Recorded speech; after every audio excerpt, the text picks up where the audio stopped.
Assalamualaikum warahmatullahi wabarakatuh. Salam semangat, salam optimis. Di pagi hari ini, di video kali ini kita ingin membahas tentang kota Madia, yaitu kota Langsa, yang terdiri dari 5 kecamatan dan populasinya 1.805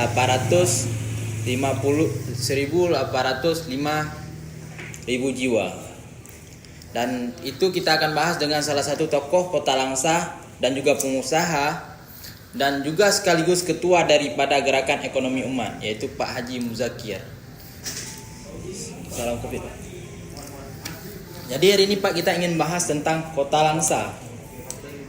Jadi saya ingin melihat sudut pandang kota Langsa ini dari salah satu tokoh, yaitu Bapak Haji. Kerennya kota Langsa itu di mana, Pak? Bismillahirrahmanirrahim. Assalamualaikum warahmatullahi wabarakatuh. Waalaikumsalam warahmatullahi wabarakatuh. Alhamdulillah kita pada pagi yang mulia ini dapat kunjungan tim dari podcast Ya, podcast Zik Team. Zik Team Yes.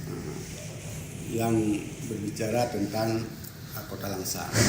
Tepatnya di mana kerennya kota Langsa. Kalau menurut saya pribadi yang sudah sekian lama menempati kota ini sungguh-sungguh luar biasa. Luar biasanya itu di mana, Bang? Luar biasanya karena dia terdiri dari wilayah yang sungguh sangat strategis. Kalau kita lihat dari sudut pandang wilayahnya.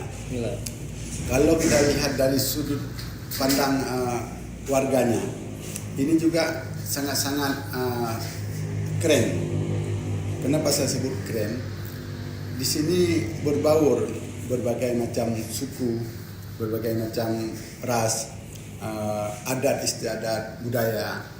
Ini tumbuh beriring-iringan, tumbuh saling kekeluargaan, sehingga timbullah satu masyarakat yang memang sangat toleransi, yang memang sangat saling mendukung antara satu dengan lainnya. Jadi mungkin kerennya di sini kalau disebut Langsa ini dulu Aceh Timur. Aceh Timur. Sekarang ini kota Langsa. Tapi disinilah gerbangnya Aceh sebenarnya. Gerbangnya Aceh. Gerbangnya Aceh. Alasannya? Ya, memang pada yang sebenarnya Aceh Tamiang lah yang paling timur, yang gerbangnya Aceh. Tapi orang lebih kenal dengan kota Langsa. Karena dulu Aceh Tamiang juga induknya di kota Langsa. Jadi berdasarkan dari dulu bercampur segala macam ras dan suku, bahkan agama di sini relatif aman, tidak ada konflik. Tidak ada konflik. Malah di zaman konflik sekalipun di sini tidak ada konflik. Di sini tempat istirahatnya semua orang-orang yang terlibat konflik. Jadi di tentang masa lalu itu di kota Langsa lah yang tidak terlibat konflik.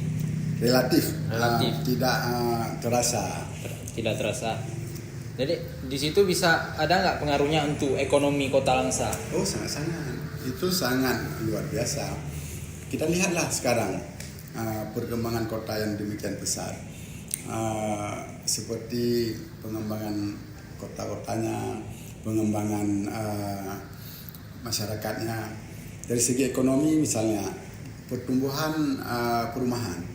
Itu kota Langsa luar biasa. Padat. Malah sebagian besar penduduknya itu dari Aceh Timur, dari Aceh Tamiang. Malah ada yang dari Patar Labu, Luk Semawe, Aceh Utara. Itu tempatnya di Langsa. Seperti saya bilang tadi, ekonominya lebih hidup. Dia lebih strategis. Dari segala sisi kita lihat. Kita lihat dari segi ekonomi ya, dari segi kependudukan ya, dari segi hubungan antar masyarakat ya. Karena ini semua secara positif kita menilai sangat menguntungkan. Menguntungkan dari segi ekonomi, dari segi sosial, dari segi agama, dan dari segi segala macam bentuk kemasyarakatan lainnya. Jadi kan dengan wilayah kota Langsa ini yang memang terdiri dari 5 kecamatan dan padat penduduk. Jadi kan semua sektor hari ini mengadu nasib ke kota Langsa karena kota Langsa memang ekonominya lebih hidup hari ini. Tapi kita lihat ke petaninya, apakah di petani itu menjadi hal yang berdampak negatif untuk petani karena kepadatan seperti tadi dibilang sama Pak Haji, banyaknya perumahan kan itu mengurangkan lahan untuk pertanian dengan peternakan. Ya, itu kalau secara angka-angka ya. Tetapi kalau Kota Langsa ini lebih identiknya dengan kota jasa, kota perdagangan, kota bisnis, atau malah nanti bisa jadi kota santri, kota mahasiswa. Kenapa Kota Langsa yang luas keseluruhannya ini, yang dulu cuma satu kecamatan, Ya. itu sudah tumbuh berkembang menjadi satu daerah, yaitu Kota Langsa, Kota Madia. Jadi kalau dipertahankan sektor pertanian, peternakan atau perikanan, itu tidak bisa menghidupi dan menjamin kelangsungan warga Kota Langsa itu sendiri. Oke, pertanian yang sudah ada kita lanjutkan. Sementara lahan-lahan yang lebih luas kita harus bisa membuka lahan baru. Misalnya katakanlah ada yang dulunya bekas sawah seperti TM Bahru. Itu kalau dipertahankan lahan pertanian yang ada di TM Bahru, itu tidak efektif dengan pengembangan kota. Maka sekarang kebijakan pemerintah juga yang kita sadari itu sangat-sangat mendukung untuk pengembangan kota. Sekarang dulu yang wilayah pertanian itu sudah dirubah menjadi wilayah pemukiman. Itu bisa saja dalam aturan. Hari ini wilayah pertanian, besok dirubah menjadi wilayah pemukiman seiring dengan pengembangan penduduk. Sementara masih banyak lahan-lahan kosong lainnya yang belum dimanfaatkan, itu bisa dimanfaatkan sebagai penggantinya lahan pertanian, lahan perikanan, atau bahkan untuk peternakan. Jadi kan dengan programnya pemerintah kita dalam perubahan utamakan kota itu kan untuk anak petani, dan petani itu kan harus siap hari ini. Iya. Harus mandiri dengan perubahan yang memang spesifikan begitu. Kan pada umumnya kan tidak seharusnya, malah mereka bercerita tidak berarti anak petani harus jadi petani kembali. Kan malah anak petani hari ini besok bisa jadi pejabat dan sebagainya, kan jadi pengusaha sukses, pebisnis, atau bahkan ada yang jadi ulama, kan itu semua berjalan seiring waktu. Sementara lahan pertanian yang saya maksudkan tadi memang itu sudah alam yang menyeleksinya. Berkurangnya lahan pertanian akibat perkembangan pertumbuhan seperti daerah. Sementara kalau itu kita hambat, bagaimana mau berkembang daerah? Di mana kita mau bangun rumah-rumah? Di mana kita mau bangun pertokoan? Di mana kita mau bangun perkantoran dan sebagainya? Jadi majunya kota ini adalah sebuah, itu apa kita bilang, majunya sebuah kota ini adalah kesempatan untuk generasi ke depan untuk mendapatkan hal yang lebih layaknya lagi. Ya, itu semua sisi positifnya bagi siapa-siapa yang bisa mengambil peluang. Kalau misalnya kita lambat atau tidak bisa melihat peluang yang ada, itu kita akan tertinggal.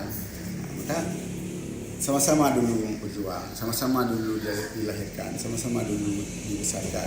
Tapi di saat peluang yang didapat dan sejauh mana dia bisa mengambil peluang, itu tidak akan sama hasil kemudian hari.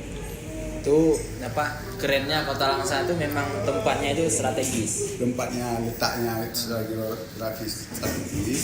Kita punya pelabuhan, kita lebih dekat dengan Medan, Sumatera Utara, yang mana sampai saat ini kita masih tergantung secara bisnis dengan Medan. Baik apa-apa yang kita produksi di sini, kita harus pasarkan ke Medan, ataupun bahan-bahan yang kita butuhkan kita juga harus datangkan dari Medan. Jadi karena Langsa ini merupakan pintu gerbangnya Aceh, otomatis bisa jadi satu pusat perdagangan. Sama halnya seperti Singapura, dan diuntungkan. Mereka tidak menghasilkan minyak, mereka tidak menghasilkan gas, mereka tidak menghasilkan pertanian, perikanan dan sebagainya. Tapi semua ada di sini. Mereka menjadi agen dunia. Mereka bisa membuat semua barang dan dihasilkan oleh negara-negara lain. Itu mereka yang menentukan. Itu dari segi kerennya. Dan ini yang mau ditanyakan lagi nih Pak Haji, dari segi kekurangannya Kota Langsa yang menjadi kewajiban untuk kita putra daerah membangun bersama. Di mana kekurangannya? Ini bukan untuk menjudutkan pemerintahan sekarang, namanya itu butuh proses.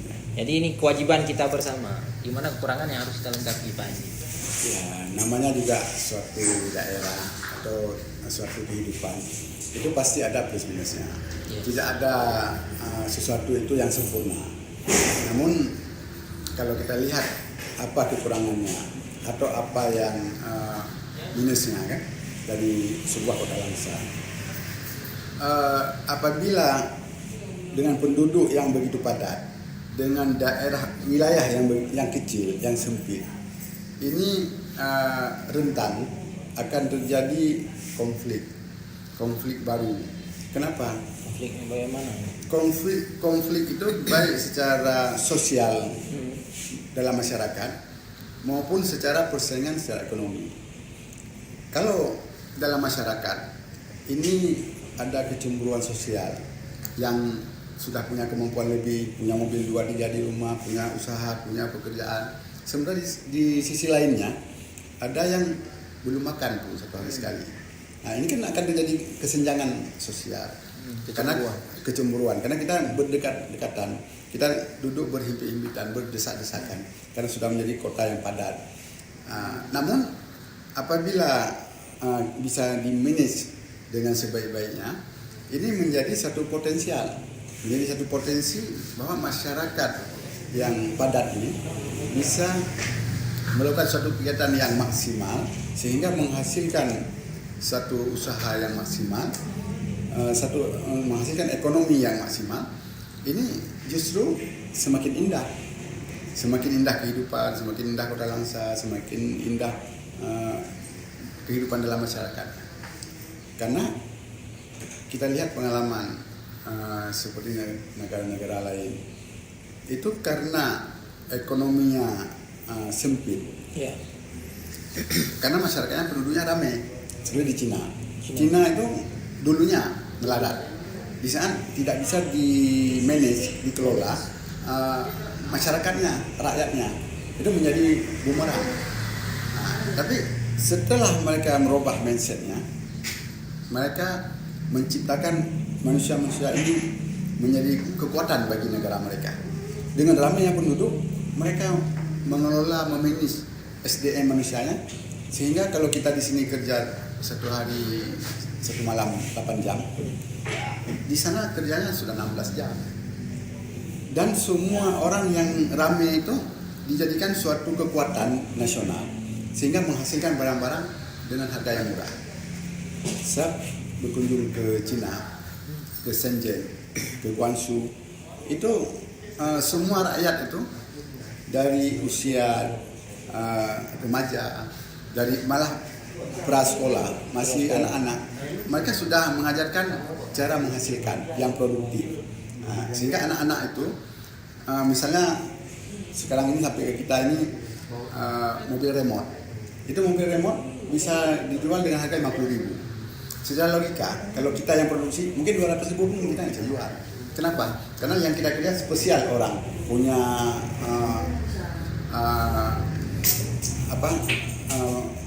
gaji yang tinggi, ada bonus yang harus dibayar, malah ada lembur yang harus dibayar. Ini menyebabkan cost produksi suatu barang tinggi. Nah, jadi itu sudah tidak mungkin lagi untuk kita pasarkan. Kenapa China sekarang menguasai produksi dunia, barang-barang diproduksi seluruh dunia dia pasarkan? Karena mereka punya cost yang rendah.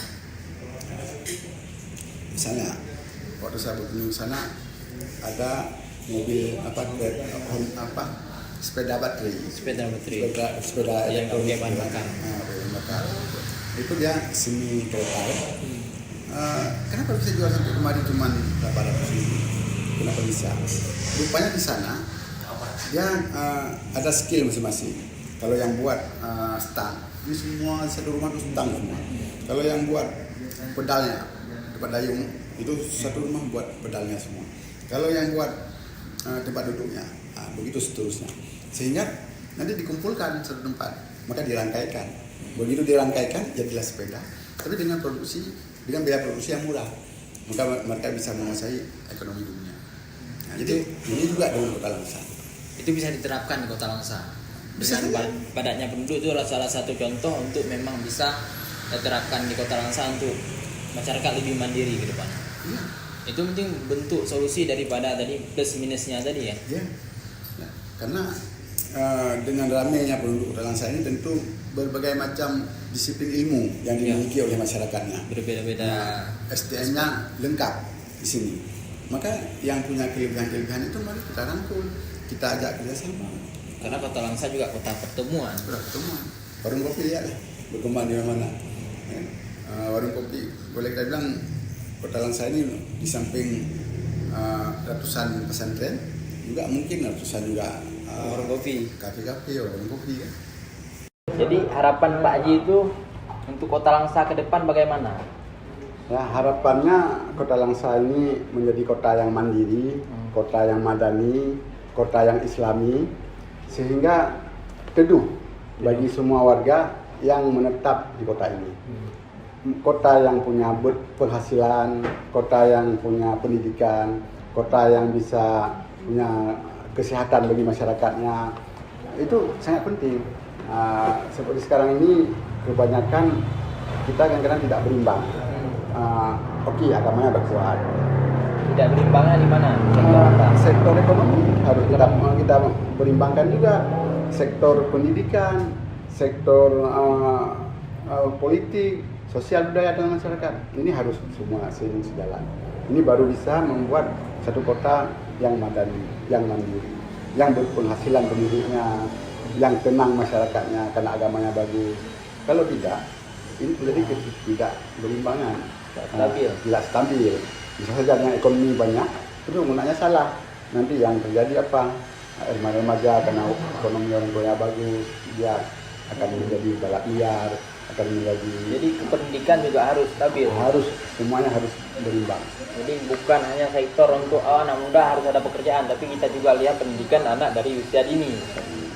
Ya, insya Allah itulah harapan kita semua. Saya pikir semua orang juga punya harapan yang sama. Bagaimana melihat anak-anak tumbuh dewasa, punya pendidikan yang bagus, punya kesehatan yang baik, punya ekonomi yang baik. Nah, ini semua akan terwujud berdasarkan pada generasi berikutnya dengan fondasi yang kita taruh yang kuat. Jadi hari ini cukup sekian aja Pak Haji. Alhamdulillah, baik. Terima Jadi kasih. ngobrol-ngobrol kita hari ini dalam menyimak tadi Pak Haji ngobrol tadi tentang sedikit Kota Langsa. Kerennya Kota Langsa itu yang pertama tempatnya strategis. Tempat strategis. Dan sejarahnya itu memang ekonomi Kota Langsa duluan lebih baik di masa Dom dulu. Ya. Kemudian masyarakatnya yang berbagai macam suku dan etnis di sini bisa berkumpul bersama. bisa seiring sejalan. Dan harapan kita itu tetap terjalin hubungan yang baik ke depannya. Insyaallah.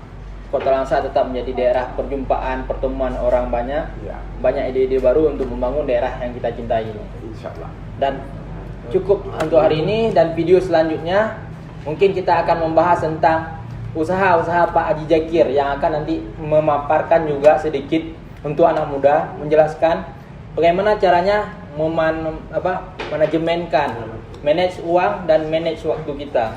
Karena tanpa manajemen uang yang banyak pun dampaknya tidak ada, cuma nilai aja yang banyak sia-sia, tapi tidak bisa digunakan dengan sebaik-baiknya.